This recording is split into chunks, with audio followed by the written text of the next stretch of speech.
राधिका बरसाने वारी की जय। राधे राधे। माघ मास महात्म्य अध्याय 5। चौथे अध्याय में आपने जाना कि पृथ्वी पर महाअकाल की स्थिति उत्पन्न हो गई, जिसके कारण ऋषि भृगु हिमालय के मणिकूट पर्वत पर आकर रहने लगे। वहां पर्वत पर अनेक सिद्धगण और विद्याधर भी रहते थे। एक समय एक विद्याधर का जोड़ा ऋषि भृगु जी से मिलने आया और प्रणाम करके एक ओर खड़ा हो गया। वह बहुत दुखी लग रहा था, इसलिए भृगु ऋषि ने उनके दुख का कारण पूछा। तब विद्याधर बोला, मैंने अपने पुण्यों के फल से देव योनि पाई, लेकिन देव योनि प्राप्त करने के बाद भी मेरा मुख कुरूप ही रहा। मुझे यह ज्ञात नहीं कि किस कर्म के प्रभाव से देव योनि प्राप्त करके भी मेरा मुख इतना कुरूप है। मेरी पत्नी सभी अप्सराओं से सुंदर है, लेकिन मेरा मुख इतना कुरूप है, इसीलिए मैं इसी दुख के कारण बहुत दुखी रहता हूँ। आप तो अंतर्यामी हैं, सिद्ध महात्मा हैं। आप दया करके बताइए कि किस कर्म से मुझे यह कुरूप चेहरा मिला, इसको किस कर्म से ठीक किया जा सकता है। तब ऋषि भृगु जी बोले, विद्याधर, कर्मों के फल बड़े विचित्र होते हैं। कभी कभी छोटे छोटे से दिखने वाले कर्म परिणाम में बड़ा फल देते हैं, और मनुष्य तो अधिकतर लापरवाही से या आलसवश छोटे छोटे कर्म बुरे होने के बाद भी करता रहता है। जैसे झूठ बोलना पाप है, यह सब जानते हैं, लेकिन कई मनुष्य स्वभाववश लापरवाही से स्वार्थ सिद्धि के लिए अक्सर झूठ बोलते ही रहते हैं।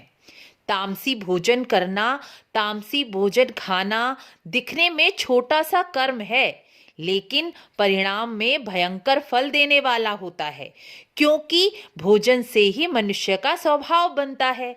इसी प्रकार तुमने भी माघ मास की एकादशी का व्रत, दान, पुण्य तो विधि पूर्वक किया, जिससे तुम्हें स्वर्ग में देव योनि प्राप्त हुई। लेकिन तुमने एकादशी को व्रत करके द्वादशी और रविवार को शरीर पर तेल मालिश की और फिर स्नान भी नहीं किया, जिस कारण तुम्हारी शुद्धि नहीं हो सकी और तुम अपवित्र हो गए।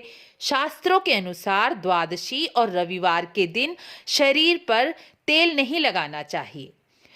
तुम्हारी तरह राजा पुरुरवा ने भी यही कर्म किया था, इससे उनका पूरा शरीर कुरूप हो गया था।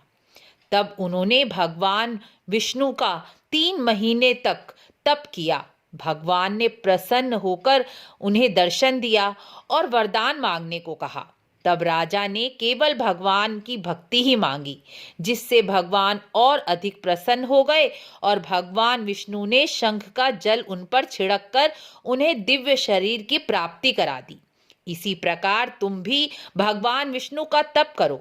आज से 5वें दिन माघ मास आरंभ हो रहा है, जो विष्णु भगवान को अति प्रिय है। तुम भी विष्णु भगवान के प्रिय माघ मास में स्नान करो, भगवान विष्णु के मंत्र का जप करो, जिससे तुम्हारा यह दुष्कर्म नष्ट हो जाएगा और तुम्हें सुंदर शरीर की प्राप्ति होगी। इस प्रकार माघ महात्म्य का 5वां अध्याय पूर्ण हुआ। माघ मास का 5वां उपाय इस प्रकार है। माघ मास में स्नान और जप को तप कहा गया है। जो स्नान किसी भी कारण नहीं कर पा रहे, वह भगवान के नाम का जप करें। नाम जप का कोई नियम नहीं होता। आप जैसी अवस्था में हैं, शुद्ध या अशुद्ध, जिस प्रकार बैठे हैं, लेटे हैं, यात्रा कर रहे हैं, बस भगवान के नाम का बार बार रटन करते रहिए। बार बार भगवान के नाम को रटते रहिए। जैसे हम पढ़ते हैं, बार बार करने से वह लाइन याद हो जाती है। बार बार बोलते हैं तो वो लाइन याद हो जाती है। इसी तरह भगवान के नाम को बार बार जपते रहें, यानी रटते रहें। लेकिन नाम भगवान का ही होना चाहिए, जैसे राधे कृष्ण, लक्ष्मी नारायण, सीताराम, भवानी शंकर, जय गणेश, जय जगदम्बा। यही पंचदेव को भगवान कहा गया है। इनका नाम जप करने से ही पुण्य की प्राप्ति और प्रारब्ध यानी पिछले बुरे कर्मों का नाश हो जाता है। इसलिए कुछ ना कर सके तो माघ महात्म्य की कथा और भगवान के नाम का जप ही सर्वश्रेष्ठ कर्म है। आपको वीडियो अच्छी लगी हो तो लाइक शेयर जरूर करें। मिलते हैं अगले अध्याय में। राधे राधे।